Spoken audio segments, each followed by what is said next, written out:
I'm Logan Crawford, and right now on GBN, we're uncovering the incredible life and legacy of a trailblazing woman who changed history.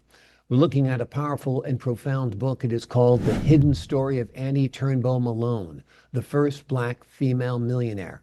It is written by a terrific author by the name of James Bryson, and he brings to light the inspiring journey of a self-made entrepreneur, philanthropist, and visionary who paved the way for generations to come.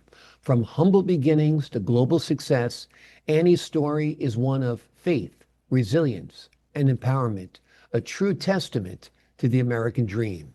We're delighted to have this very talented author join us here today. We thank the team at Atticus Publishing for helping us put him on TV today. And we ask viewers like you to support authors like him by subscribing to our channel and by purchasing his amazing book. The links are below this interview. James, thanks so much for joining us here today. Well, thank you for having me. I've been really looking forward to the day, and I'm excited for this opportunity. Well, we're excited to have you on the show. Annie's story is amazing, remarkable, and I frankly had never heard of her before. And because of you now, I and many, many others will. Annie was actually your great aunt, right? That is correct. Yes, sir. Tell us a little bit. Was it like family folklore about her? Tell us if you ever met her. Tell us a little bit about what you know of her and what you knew about her and what you found out about her. Well, I tell you, Logan, I knew very little about Annie Malone. Me and my mother, I lived primarily in public housing. Hmm. I knew that my grandparents, Roland and Frances Moody, I knew that they had a business in Chicago. But I wasn't sure what it was. My grandmother and grandfather, they lived on a farm, and that's where I would go out as a young boy and visit. We call it the farm. Mhm. And my mother lived there on the farm. My uncles lived there on the farm. They lived there with my grandparents. But as I would go out there from time to time, I would see these round hair things that would have Poro. I would see some of these brochures that would say Poro, but I Hmm. would ask, I said, well, what is this? And it was primarily my grandmother. She would say, you don't need to know about that. It's a business in Chicago. So I didn't really know anything about Aunt Annie until really after my grandparents' death. Hmm. It was amazing because my Annie Malone's sister married my great grandfather, whose name was William. And Aunt Annie built them the house that I called the farm. She built that Hmm. for them. And my grandfather was raised in that house. My uncles were raised in that house. And it was just an amazing place. But Logan, I knew very little about Annie Malone until after the death of my grandparents. Amazing. Tell us a little bit about Annie, what you found out after your grandparents died and you started doing research into her life. Why is she such a standout individual, and why is it important that Americans and people around the world know about her? Well, I mean, it is just like my grandparents, they became the executive directors of Poro College. And one of the main things was is that Annie Malone was an orphan and from Metropolis. And when she moved here to Peoria, Illinois, she had a ready-made family waiting to receive her. It was my great grandmother, we call her Mother Moody, who really helped Annie Malone gather the herbs and things that really became the product of her hair care. Mhm. But Annie Malone, she was one of the first individuals that I would call recognized as a servant leader. She gave away most of her money. She did not view Logan her money as her money. She viewed it as God's money. Mhm. And so one of the things that really stood out is that most people are familiar with Madam C.J. Walker, who's really been known as the pioneer in black hair care. But Madam C.J. Walker was employee and student of Annie Malone. So Mhm. that was fascinating to me to learn as well. Talk to us a little bit about her business ventures and how she accumulated and amassed all of her wealth. Well, she started here in Peoria, Illinois. She wasn't able to complete high school here in Peoria. She had to drop out of high school because of health issues. Mhm. And so it was Mother Moody who took Annie Malone out to the woods. They got these, Mother Moody was an herbist, and they got these herbs and products. Mm. And then Annie realized that that could be applied to people's hair. And Mm. so Aunt Annie really started experimenting with the hair products here in Peoria. Went door to door, knocking on African American community, trying to sell this product. The product caught on, and so Annie Malone then moved to St. Louis, where she built a 5-story Poro College Wow. that had a rooftop. It was the size of a civic center. It was renowned throughout the whole country as a masterpiece. Now we got to remember that Annie Malone's parents they were enslaved, but to be able to amass this type of money, which is said at that time in the late Mm. 1900s, it cost $1 million for this. So Aunt Annie was able to gather this wealth just from selling her hair care products, not just in America, Logan, but also the Caribbean and Africa. And she traveled to Europe to talk about her hair care products and to learn the latest trends in Europe. So she was an amazing woman. Well, she got involved in international commerce, which of course made her wealthy.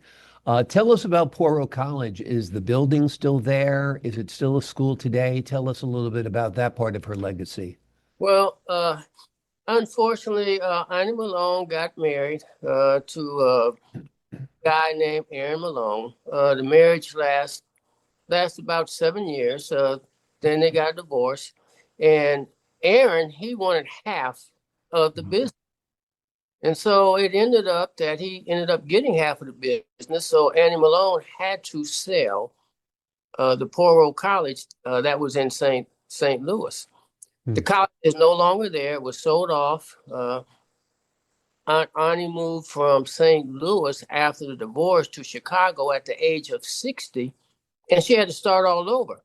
So she Wow. ended up buying two blocks that was known as Poro College, and started all over. But Annie Malone, while she was in St. Louis, she started, and it's still there, the Annie Malone Children's Home, which is still Mm. there, still active. They still have the Annie Malone Parade in St. Louis, but other than that, those kind of things, the building is not there anymore. And unfortunately, Logan, a lot of people don't know who Annie Malone was in St. Louis. All they know is about the orphanage as well as the parade, but not really the person. Well, it's great you're putting a face and a personage behind that name that has persisted in St. Louis and beyond. This book is a great resource for that. Talk to us a little bit about the obstacles that she faced as a Black woman entrepreneur in the early 1900s. I'd imagine there'd be many, or perhaps she was just entrenched in the African American and Black community, so there weren't. But tell us about that aspect of the story. Well, during her time, Logan, Jim Crow laws were all over the place. Segregation, being a woman, was another thing. Yeah. And there was only limited places that she could go. So she actually Ku Klux Klan was alive and well. She got uh, challenged with Ku Klux Klan. And in addition to that, I mean, where she built her building, there were also white businessmen who wanted that land. So there were many bears. That whole era, as you can think, was a bad time for African Americans on one hand, but a good time on the other, because Annie Malone was one of the first individuals who really uh, emulated herself after George Washington Carver.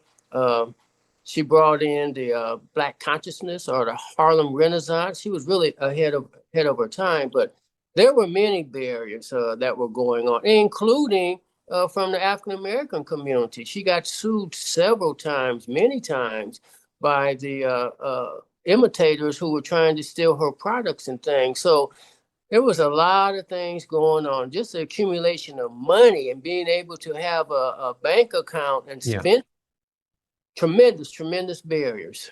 Yeah, exactly. Women couldn't even have bank accounts in that era, let alone black women. So she was facing many obstacles, but rose above them all. Talk to us about her later years. Um, was she able to maintain her wealth? Was she able to live out a happy life at the end? Tell us a little bit about what became of her. Well, after the divorce in St. Louis with Mr. Malone, Aunt Annie never really recovered from that Mm, emotionally. Hadn't to sell all of her assets and things at the age of 60. She had a lot of haters, white and black, that were in St. Louis. So she decided to move to new ground. And this is when she moved to Chicago. And she was 60 years old, but Aunt Annie did not know how to manage money. So because she didn't trust people, she tried to manage her own money. She got caught up with the feds. The mm, feds came in. They put a lien on her buildings. She had to pay, actually, Aunt Annie in St. Louis had to pay the highest tax in the country, $40,000.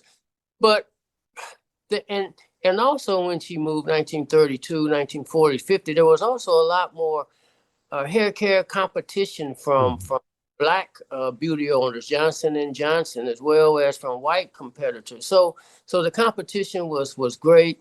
The stigma of the feds coming in, not having money, and the biggest thing was Aunt Annie really started getting dementia at mm, at an age, and really couldn't run the business anymore. And this is where her nephews, my grandfather in particular, and my uncle stepped in to really try to help the business, but it never really flourished mm. like it did Yeah. in the day. So kind of a decline, but it still managed to stay around until 1992 when it was Wow. sold. And my grandmother was the one that really took over after my grandfather over the business. But Amazing. Also, 60 years old in her era is older than 60 years old today. You were kind of an old person at 60. You know, nowadays you're 60, you're just starting out, at least I hope. yeah. We'll see. But her story is really amazing. You've brought it to the masses through this book. Have you envisioned her story as either a dramatic film or a documentary? We have, yes. In Peoria, WTVP had a documentary on Annie Malone. Been approached by several movie producers who are interested in Annie Malone. Unfortunately, the thing that really inspired me to write this book was a movie called Self Made, and that was produced by LeBron James, but it just kind of assassinated Annie Malone's character, Hmm. and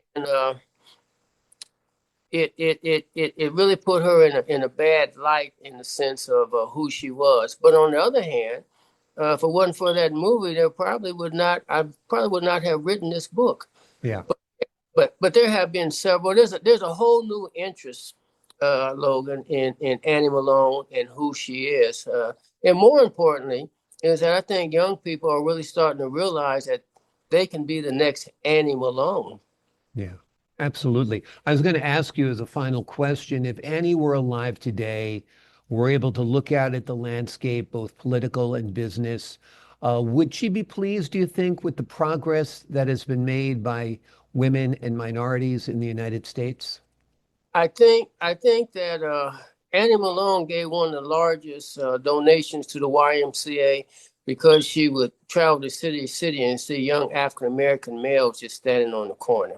Uh, but I think in terms of businesses, I think in terms of opportunities, she would have never dreamed of the opportunities and things that are available. But on the other hand, I think she would kind of be really disappointed in the sense of where some of the black on black crime, Hmm. not really taking advantage of the educational opportunities that are available. I think she would have been disappointed on that hand. Yeah. There's certainly progress to be made and work to be done. And Annie did her part in her era, in her generation, and has lightened the load for some going forward by trailblazing a path for Black female entrepreneurs in the United States. But certainly there is more work to be done. The name of the book we're discussing today is called The Hidden Story of Annie Turnbo Malone, the first Black female millionaire. It is a powerful reminder that courage, faith, and innovation can change history and inspire generations to follow. James, thanks so much for joining us here today.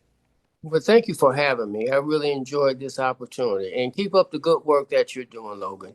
Thank you, sir. I appreciate that. And you keep up the great work you're doing as Thank, well. thank Great to sound the clarion call about your great great aunt, because she's a woman who should be admired and whose legacy should be studied. This book is highly recommended, folks. To the folks at home, I'm Logan Crawford, thanking you for your time, this time until next time, on the Global Book Network.